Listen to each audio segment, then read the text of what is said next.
Three idiots movie आई और नकली किरदार बनाया गया। उस नकली किरदार की फिल्म को हमने हिट कर दिया, लेकिन जब थ्री इडियट्स का असली हीरो अनशन पर बैठा है देश के लिए, तो उसका कोई साथ नहीं दे रहा। यहां तक कि सरकार ने भी फंडामेंटल राइट को खत्म कर दिया है कि शांतिपूर्ण तरीके से वो अनशन भी नहीं कर सकता, और उसे हाउस अरेस्ट कर दिया। हम बात कर रहे हैं सोनम वांगचुक की, जो पिछले 5 दिन से अनशन पर बैठे थे और आज उनका 5वें दिन का अनशन खत्म हुआ। उन्होंने परमिशन मांगी थी कि वो अनशन पर शांतिपूर्ण तरीके से बैठना चाहते हैं, जहां पर -15 से -30 -35 डिग्री सेल्सियस तक तापमान जाता है, लेकिन वहां पर सरकार ने उन्होंने शांतिपूर्ण तरीके से अनशन करने की परमिशन नहीं दी और उसके बाद हाउस अरेस्ट कर दिया। यही नहीं, उन्होंने अपने ट्वीट से, एक ऑफिशियल ट्विटर अकाउंट से एक ट्वीट किया जिसमें उन्होंने बताया कि सरकार चाहती है, एडमिनिस्ट्रेशन चाहता है कि वो एक ऐसे पेपर पर साइन करे जिसमें लिखा हो कि वो 1 महीने तक इस विषय पर, इस टॉपिक पर कोई बात नहीं करेंगे, किसी भी तरीके का कोई प्रोटेस्ट नहीं करेंगे, कोई आवाज नहीं उठाएंगे। कौन सी डेमोक्रेसी की बात कर रहे हैं हम? कौन सी 21वीं 20वीं 22वीं शताब्दी में जी रहे हैं? मुझे लगता है ये सवाल हम सभी को खुद से करना होगा। क्या हम इंतजार कर रहे हैं कि लद्दाख का भी जोशीमठ जैसा हाल हो जाए, और जब चीजें हाथ से निकल जाती हैं तो हमारे पास कुछ नहीं बचता? इसी क्लाइमेट चेंज के कारण, इसी के खिलाफ ये हीरो प्रोटेस्ट कर रहे हैं। सोनम वांगचुक अपने सोशल कॉजेज के लिए हमेशा सुर्खियों में रहते हैं और एक प्रैक्टिकल सॉल्यूशन सभी को देने के लिए हमेशा तत्पर रहते हैं। लेकिन जब हमारी ही टेरिटरी, देश की ही टेरिटरी और उनके घर लद्दाख में समस्या आ रही है, तो वो उस समस्या के खिलाफ आवाज उठा रहे हैं और सरकार से विनती कर रहे हैं कि ऐसा कुछ किया जाए ताकि जिससे लद्दाख बच जाए।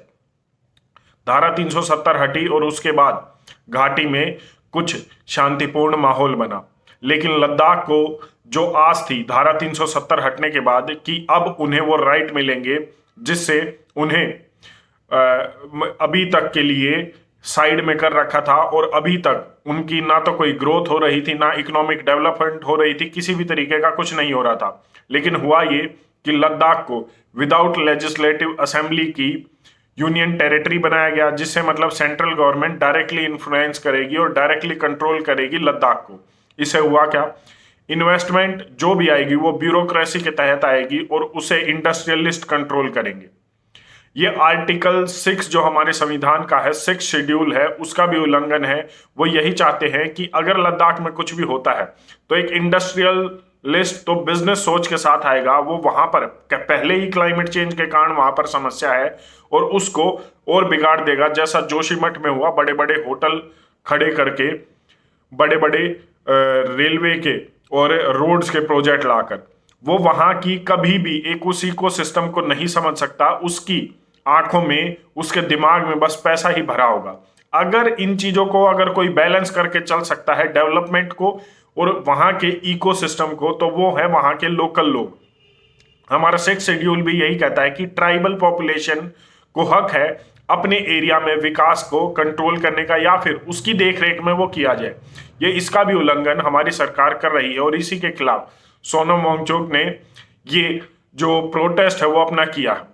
इसके साथ साथ और कई चीजें हैं जिनके खिलाफ ये प्रोटेस्ट चल रहा है, कि जैसे कि 12,000 लोगों को नौकरी देने का वायदा सरकार ने किया था, लेकिन अभी तक लद्दाख में सिर्फ 800 लोगों को नौकरी मिली है।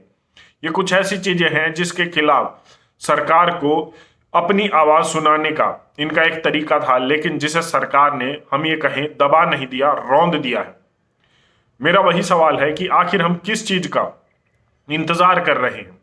क्या लद्दाख क्लाइमेट चेंज और इन सब चीजों के कारण जब बर्बाद हो जाएगा, जैसे शिमला, जैसे जोशीमठ हो रहा है, जैसे और हिल स्टेशन हो रहे हैं, क्या हम तब जागेंगे? और अगर तब जागेंगे तो फायदा क्या होगा?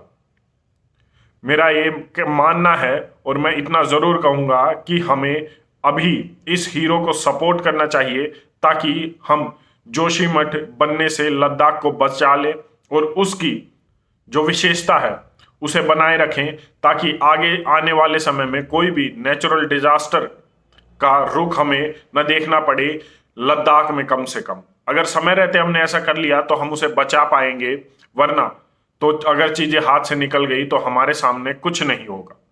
आप इस पर अपनी क्या राय रखते हैं, एक बार कमेंट करके जरूर बताएं। धन्यवाद। जय हिंद।